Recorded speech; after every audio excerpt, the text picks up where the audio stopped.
Oi pessoal, tudo bem? Depois de estudarmos as organelas, né, de uma célula eucarionte, a gente vai estudar a parte mais importante, que seria o núcleo, onde está o DNA e os cromossomos. Eu tenho aqui duas imagens, né, duas fotos tiradas de microscópio. Essa imagem aqui é de um tecido vegetal, então isso que você está vendo aqui bem escurinho é a parede celular. A membrana plasmática a gente não consegue ver.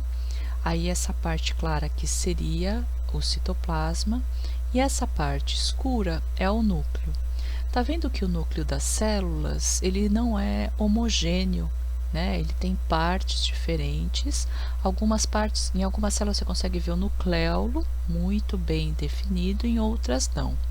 Em outras, alguma coisa aconteceu aqui no núcleo, né? E a gente não consegue entender o que está acontecendo. Veja que algumas células têm um tamanho, né, como esse, e aqui tem uma outra célula que parece que ela foi dividida ao meio. Na verdade, esse tecido é um tecido de raiz, portanto, a gente não consegue ver os cloroplastos, né? A raiz normalmente não é verde, porque ela não recebe luz, então não precisa de cloroplasto, mas a gente consegue ver muito bem o núcleo, né? E o núcleo aqui tem participação importante na divisão celular. Esse outro tecido aqui do lado é um tecido animal. Então, a gente vê aqui, olha, uma célula, aqui está o citoplasma, e esse mais escuro seria o núcleo, né? E da mesma forma que no outro tecido, a gente consegue identificar o núcleo muito bem em algumas células, mas em outras tem alguma coisa acontecendo nesse material. E essa aqui, por exemplo, olha, parece que tinha uma célula inicial e aí duplicou o núcleo. E eu não sei se você consegue perceber, mas aqui ocorre uma divisão no citoplasma. O que a gente vai estudar agora diz respeito justamente a isso, a capacidade da célula se dividir, né? E essa divisão tem a ver com o DNA e o papel dos cromossomos. Antes de continuarmos, a gente precisa entender o que é um cromossomo. Então, imagina que eu tenho aqui uma célula eucarionte, membrana plasmática, citoplasma, aqui já com algumas organelas, e aqui o núcleo. Dentro desse núcleo, quando a gente olha no microscópio, a gente vê aquelas manchas, que quando são estudadas mais de perto, a gente percebe nesse formato aqui, por exemplo, esse formato na forma de X. Essa estrutura na forma de X chama-se cromossomo. E o cromossomo é caracterizado por uma região chamada centrômero, não necessariamente é uma região central, mas é uma região que não se duplica. E eu tenho aqui as perninhas do cromossomo, que são chamadas de cromátides. Então, aqui desse lado eu tenho uma cromátide, aqui desse outro eu tenho outra. O que se descobriu? Que se a gente pegar esse cromossomo e desenrolar, eu vou ter uma estrutura que está enrolada em pequenas proteínas chamadas de histonas, e essas estruturas elas podem se desenrolar mais ainda até formar essa molécula que nós conhecemos, que é a molécula de DNA. Então, o que a gente pode dizer? Que o DNA, dentro do núcleo, ele está organizado na forma desses cromossomos. O DNA é uma molécula que se enrola nessas proteínas chamadas de histonas. Essas proteínas, elas formam uma espécie de colar de contas que se enrola nela mesma e vai se enrolando até formar o cromossomo. O cromossomo tem uma região que nunca se duplica, que é chamado de centrômero, e ele é formado por partes, né? Então, eu tenho assim, este lado de cá é uma cromátide, este outro aqui é outra cromátide. Para a gente tentar ver isso de uma outra maneira, deixa eu marcar aqui, olha, cromátide. O que a gente pode ter? Olha, essa daqui seria a molécula de DNA. Aliás, o nome DNA se deve à substância que forma essa molécula, que é o ácido desoxirribonucleico, ADN, né? Em português seria ADN. Mas a gente é um país muito influenciado, né, pela cultura americana, então a gente usa DNA. Então, imagina que esta molécula aqui, ela agora seja esta linha azul. e cada uma dessas bolinhas seja, e cada uma dessas bolinhas aqui seja uma daquelas proteínas, a histona. Aí o que acontece? Imagina que este fio todo aqui, agora se enrole nele mesmo e forme essa estrutura que você está vendo aqui. Esse bastão, né, que aqui nesse caso está dobrado, com uma região aqui especial que seria o centrômero. Aí o que que acontece? Cada uma dessas perninhas pode se duplicar, então essa perninha aqui de cima, ela duplica e forma essas duas. Essa aqui de baixo, ela duplica e forma essas duas. E aí, essa parte da molécula, ela começa a se enrolar nela mesma, até formar uma estrutura mais gordinha, que é esse X, né? Com perninhas mais ou menos assim. A gente diz aqui que a gente tem um cromossomo duplicado. E essa região que não duplica é o centrômero. Quando a gente estuda os cromossomos, né, em qualquer espécie, a gente faz um mapa. Então, você pega a célula, tira uma foto, aí corta os cromossomos e faz um mapeamento. Esse mapeamento é chamado de cariótipo. Então, o cariótipo é uma espécie de mapa. Aqui eu tenho de duas pessoas, dois humanos, né? Desse lado de cá eu tenho um homem, do lado esquerdo, do lado direito eu tenho uma mulher.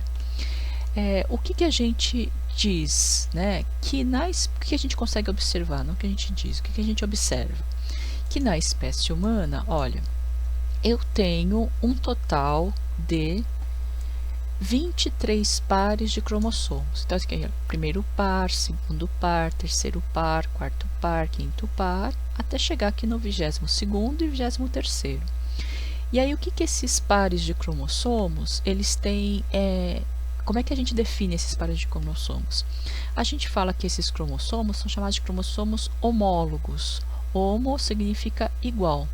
Então, veja, aqui eu tenho dois cromossomos que são chamados de cromossomo 1 e eles são parecidos em forma, tamanho, né, e a estrutura.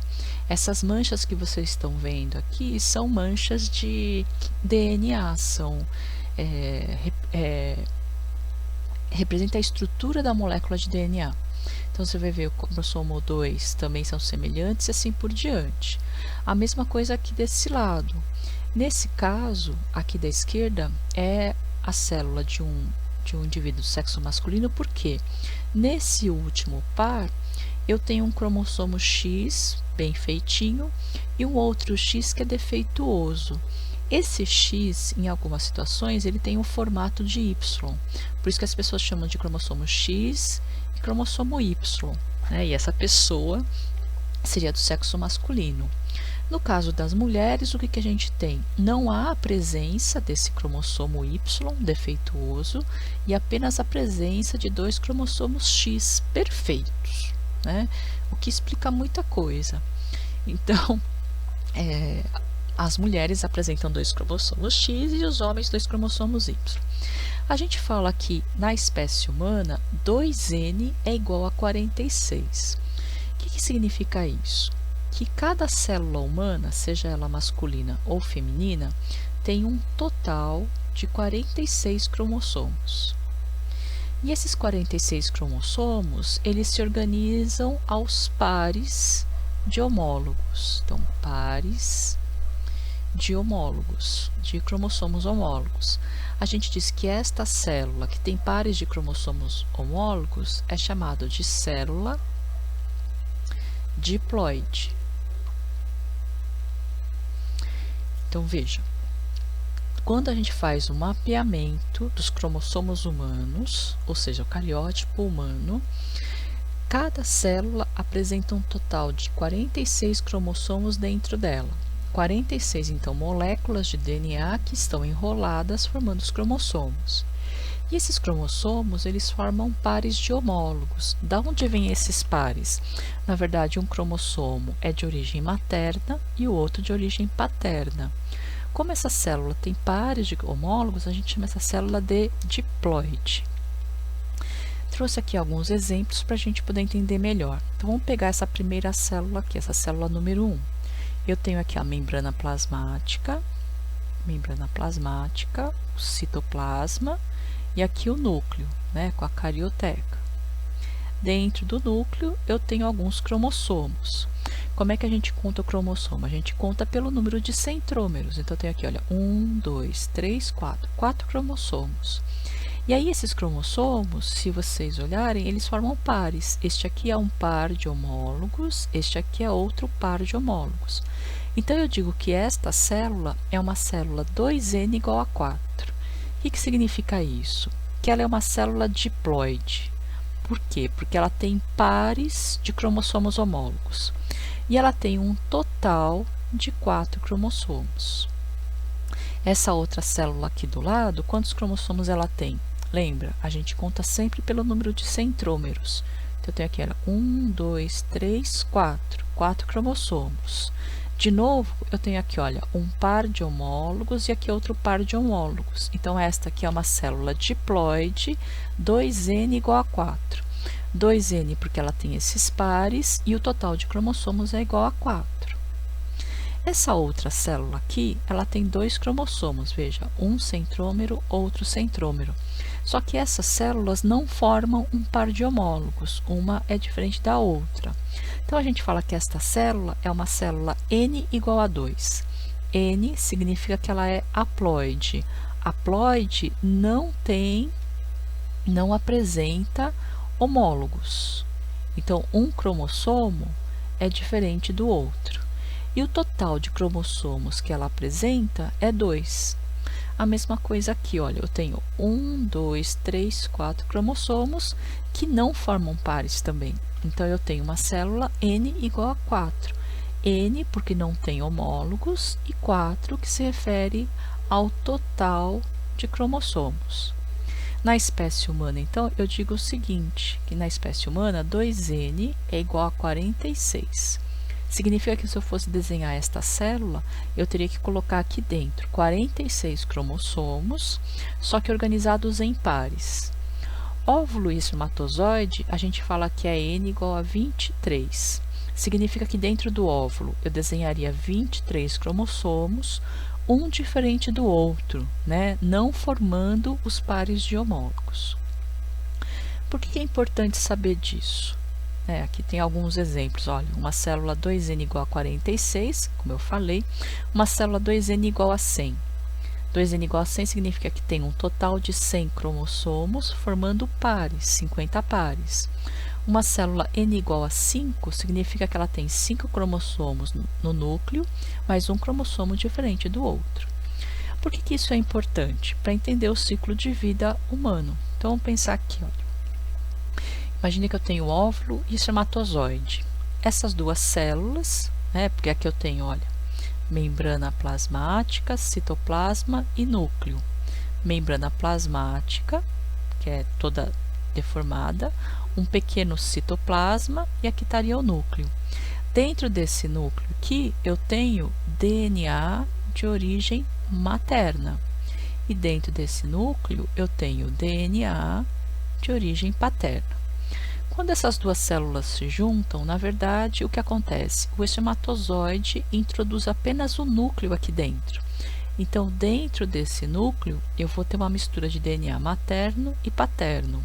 Essa célula é chamada de zigoto, que todos nós fomos por mais ou menos 3 minutos. Aí, essa célula, ela vai formar duas, depois essas duas se dividem e formam 4, depois 8, 16, 32, 64, 128, 256. Quando a gente tem 256 células, recebemos o nome de embrião. Aí o embrião se instala na parede do útero e dá origem ao feto. O feto vai se desenvolver, vai nascer na forma de uma criança e vai dar origem a um adulto.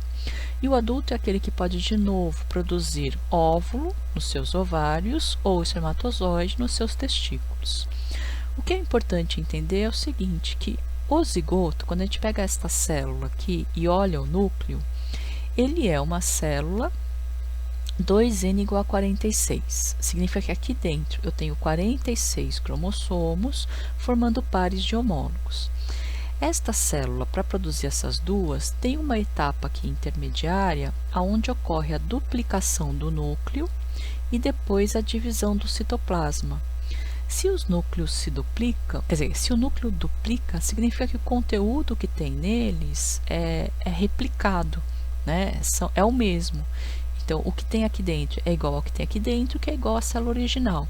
Então, eu tenho aqui, nessa fase, cada uma das células com 2n igual a 46. A mesma coisa acontece daqui para cá. Quando essas duas células vão se dividir para formar as 4, existe um momento em que ocorre a duplicação do núcleo e depois a divisão do citoplasma. Então, se duplica o núcleo para depois dividir o citoplasma, cada uma dessas células também é 2n igual a 46. Isso vai acontecendo durante todo o processo. Então, aqui, cada uma das células é 2n igual a 46. No embrião também, cada uma dessas pequenas células é 2n igual a 46 e no feto também, 2n igual a 46. Pensando nesse processo continuamente, cada célula do adulto tem 46 cromossomos, inclusive as células dos ovários e as células dos testículos. O que acontece é que óvulo e espermatozoide, quando participam da fecundação, eles vão juntar o seu material genético. Significa que o ovário, quando produzir óvulo, não pode ter o mesmo número de cromossomos, né? Ele tem que ter 23 e 23, porque na hora que os dois se juntam, vai formar uma célula igual a 46. Esse processo, que sempre mantém o mesmo número de cromossomos, é chamado de mitose. E a mitose, ela serve para crescimento, porque aumenta o número de células, e regeneração. Então, por exemplo, você se corta, perde algumas células, como é que é possível que forme a cicatriz? A cicatriz se forma porque as células adjacentes, né, quer dizer, ao redor do ferimento, elas vão se multiplicando por mitose. E nos ovários e testículos, o que acontece? Eu tenho uma redução do número de cromossomos. Uma célula de ovário, que é 2n igual a 46, vai dar origem a uma célula n igual a 23. A mesma coisa nos testículos. Uma célula do testículo produz células n igual a 23. Esse processo recebe o nome de meiose. Então, a mitose é um processo para crescimento e regeneração, enquanto meiose é um processo para a produção de óvulo e espermatozoide. Óvulo e espermatozoide são também chamados de gametas, ou seja, células de reprodução. Então, na espécie humana, a meiose é para a produção de gametas e a mitose para crescimento e regeneração. Em algumas situações, quando a célula está multiplicando, podem acontecer erros na divisão, né, dos cromossomos, do DNA. A gente chama isso de anomalia cromossômica. Então, na síndrome de Down, a gente fala, por exemplo, que as células das pessoas com síndrome de Down são 2n igual a 47. Que significa que eles têm um cromossomo a mais. Neste caso aqui, é o cromossomo do par 21. Então, a gente fala que uma pessoa com síndrome de Down é 2n igual a 47 mais 21, porque é o cromossomo 21 que está a mais. E aí, dependendo do que ele tiver aqui, XX ou XY, vai ser uma pessoa do sexo feminino ou masculino. Veja que a presença de um único cromossomo a mais produz as características que você conhece de um portador da síndrome de Down. Então, tem o formato do olho, né, a questão da língua, às vezes o desenvolvimento intelectual, tudo por causa desse cromossomo a mais. A síndrome de Klinefelter, você tem aqui uma pessoa que tem um cromossomo sexual a mais. Então, ela também é 47, né, 2n igual a 47, e a gente representa assim, XX e Y.